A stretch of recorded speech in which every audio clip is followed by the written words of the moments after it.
Kevin McCullough in the AFA Today news headquarters. We're glad that you're with us. We just heard from Becky Garrettson live from the mall, the National Mall in Washington, D.C.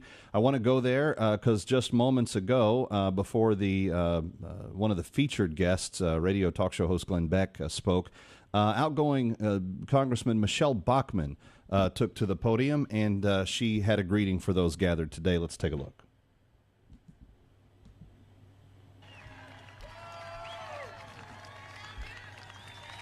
Don't you love the look of liberty?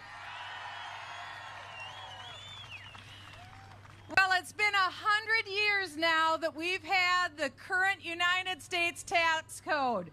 Don't you think that a century of oppression is enough? I am proud to be the chair of the Tea Party caucus in the House of Representatives. And I also want you to know, in my former life, I actually was an insurgent.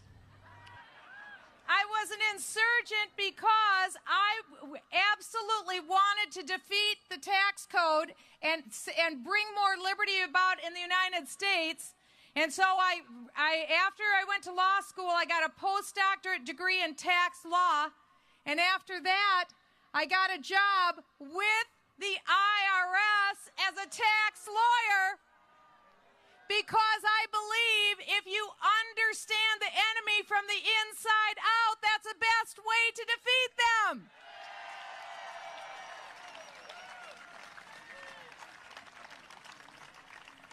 I am so proud of all of you for being here today.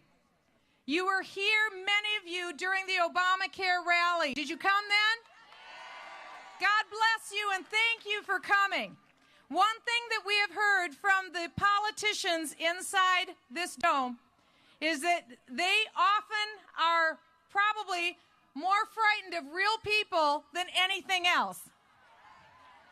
So I think that there are shivers right now going up the spines of a lot of politicians in that building.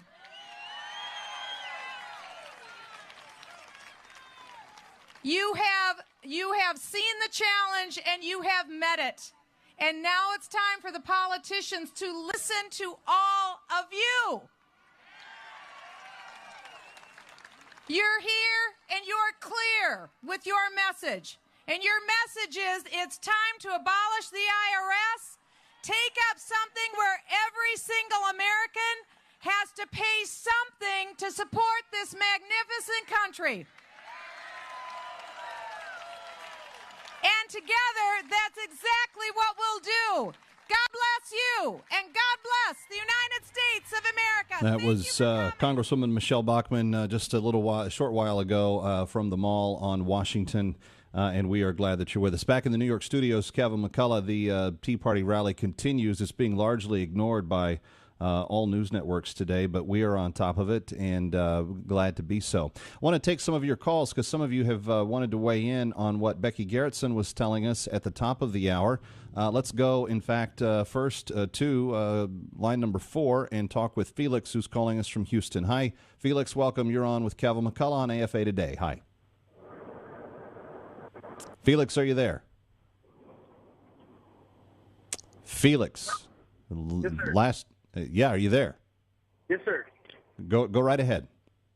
I just wanted to kind of weigh in, man. I listened to AFR Network quite a bit, and I know earlier y'all had a doctor on, and he was talking about how racism doesn't, exist in America still. And I happen to be from Texas. We're very conservative. Felix, I'm not taking calls on other things. Did you have something? You told our call screener that you wished to discuss the comments that Becky Garrison said. What did you have in relationship to that?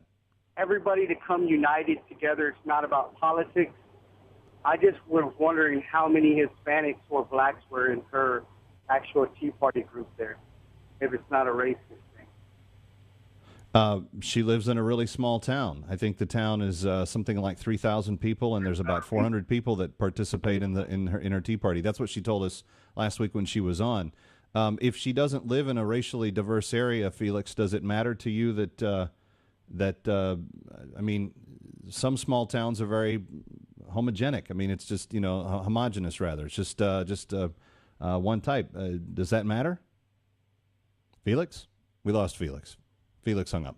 All right, we'll come back to it. Yeah, I don't. And let me be real clear here. I think I don't think that the Tea Party in any way has ever had 1 ounce of racism proven against it. When people tried to make racist claims against it, they were exposed as frauds. So I would largely reject the premise. And Felix, if you had specific information, I'd be interested in looking at any specific example that you might bring up. I don't know that it tells us anything if a specific Tea Party has more or less of any one kind of race, because the principles espoused by the Tea Party have nothing to do with race. They are whether or not government is too big and whether or not it should continue to be grown, or whether it should be limited in its power and held accountable by we the people. I don't see anything in that premise that says anything about race. So, maybe I'm missing it, but help me understand if I'm wrong. Let's go to Jackson, Tennessee, and speak with Pam, calling from Jackson today. Hi, Pam. Welcome. You're on AFA Today with Kevin McCullough. Glad you're here. Yes, sir. Thank you. 2 points. First of all, I did not know that Representative Bachman or Congressman Bachman was a tax attorney. That's interesting to know. If I did know it, I'd forgotten it. It's a shame. I guess she's not going to run again. My point is defunding the IRS. I'm all over that, especially now because probably most of the people they're going to get refunds have already filed. So, but anyhow, nevertheless, the scope of what the IRS is supposed to be able to do and what has taken place, I can't even believe it. And I don't think there's really anything that we can do with the congressional committees other than defund it. And it's time to start over because you start messing with people's money, that really scares them. And I just can't even believe that all this is going on in D.C. and nothing is being done. I mean, it's hard not to get discouraged. It's really hard not to get discouraged. I'm encouraged to hear about the Tea Party up in D.C. Didn't know anything about that until I heard it on your show today. I find that interesting. Mm-hmm. But anyway, I don't know what we do with the tax code, but it's just like Washington. It's gotten too big. They can't even manage it, and nobody is that incompetent. I mean, seriously, are we supposed to believe that all these people that they're interviewing are that incompetent? They're either incompetent or they're telling big fat lies. Well, it's interesting, and thank you, Pam. Some very good comments there, very insightful. Appreciate your call.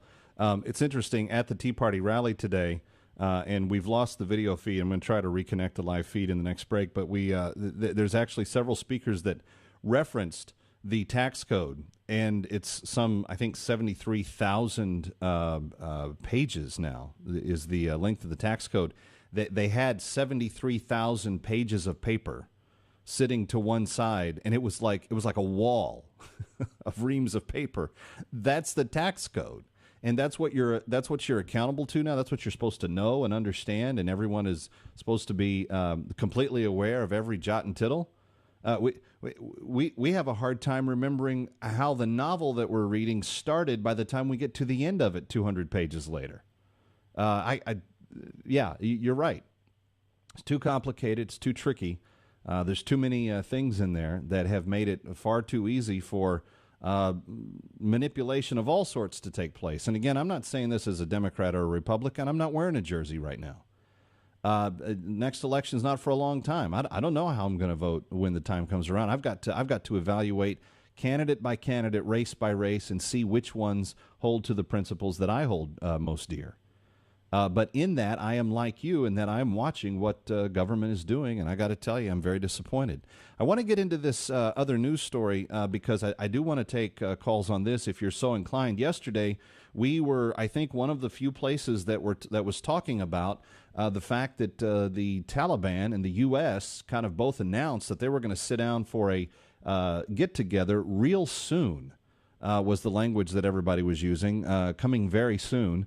That they were going to have a little chat in the Taliban's new offices in Qatar, some sort of very spacious place. They're into marketing now, so they want to have that cool looking office to sit down and have the board meeting in. I'm being only slightly facetious in what I'm saying. But evidently there was someone that wasn't aware of that little announcement, and that was Hamid Karzai. Now, you might think, at least I would, if I was going to be in business with someone, if I was going to work together towards a goal, if I was going to band organizations together and say, hey, let's work towards a certain objective as our end result, you would think that you would get everybody around that table and alert everybody, especially before you announce anything publicly, of what the strategy was as to how you were going to go about doing that. Evidently, the Obama administration and the Taliban didn't think it was all that important to let Hamid Karzai know. So the headline today from the Associated Press is Afghan leader backs away from Taliban talks.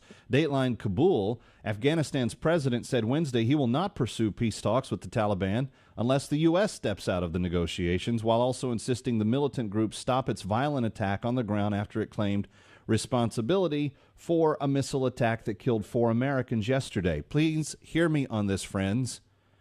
Please hear me on this. Yesterday, we make the announcement in cooperation with the Taliban that we are going to sit down in the Taliban's offices in Qatar and have peace talks. We're going to have discussions about how to incorporate them into the Afghani political future. We didn't tell the current government that's there, and, oh, by the way, we lost 4 more Americans in the exercises that are going on because the Taliban killed them, because they targeted them and they took those 4 American lives.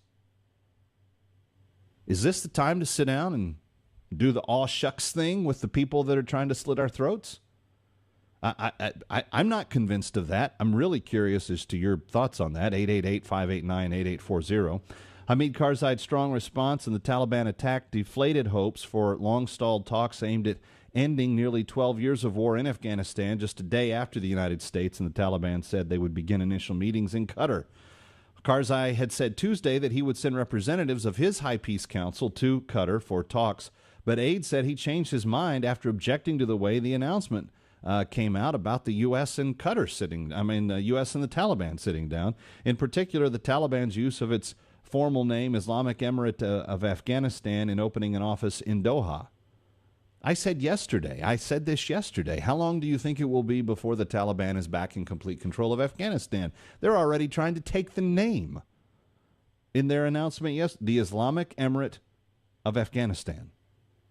That's what they're calling. They view themselves as a kingdom, and so they're calling themselves the Islamic Emirate of Afghanistan.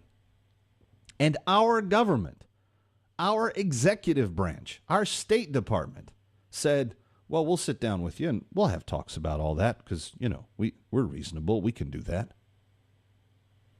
888-589-8840. And where's the coverage of this on our mainline news networks today? I've not seen a drop of this appear anywhere, nor have I seen yet, though I suspect that it will, anything related to the fact that Robert Mueller, the FBI director, before Congress today, responding to Senator Chuck Grassley from Iowa, who asked, does the FBI use drones for surveillance on U.S. soil?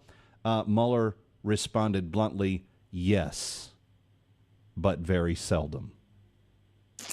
I don't know about that. Very seldom is one of those very vague terms that no one really knows what the definition of seldom is.